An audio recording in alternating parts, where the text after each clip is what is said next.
Across bleak, flat, exposed land with fighters and heavy armor came the breakthrough. It's 40 kilometers from the enclave of Misrata, and this is a major offensive in its final stages. Tawurgha town still burning. What's left of Gaddafi's forces nearby, surrounded, trapped. They took this town by storm in what appears to be a highly coordinated operation with NATO, but the fighting is still going on, and they're still taking prisoners. The latest of those detained are packed inside this freight container, its doors firmly shut. Those who captured them say this injured man in civilian clothes had engaged them in combat. They search from house to house, the flags of Gaddafi's Libya on every one. None of his men are left here, only this woman, an Egyptian, terrified. You're safe, the fighters say. No one will touch you.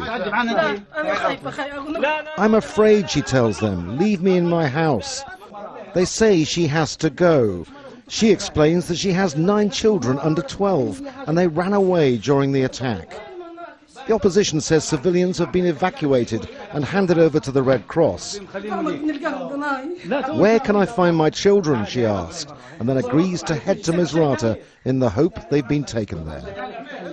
With Gaddafi's forces staying here since the uprising, there was deep hostility between the people of Misrata and Tawurgha. The man in charge of opposition fighters says some civilians have been used as human shields by the Gaddafi troops. We moved forward with normal rifles, and it caused us a lot of casualties, because if we had used the heavy machine guns, we would have killed the civilians. Civilian casualties aren't known yet, but opposition losses were heavy. At least 9 fighters dead, including a commander, more than 70 injured. For months they'd hoped to take this ground to stop long-range rocket attacks on Misrata. They're fortifying their position and also pushing ahead, aiming to try to cut the supply line to the Gaddafi stronghold of Sirte. This is a big gain, but they'll have to keep on fighting to hold on to this territory. Andrew Simmons, Al Jazeera, Tawurgha.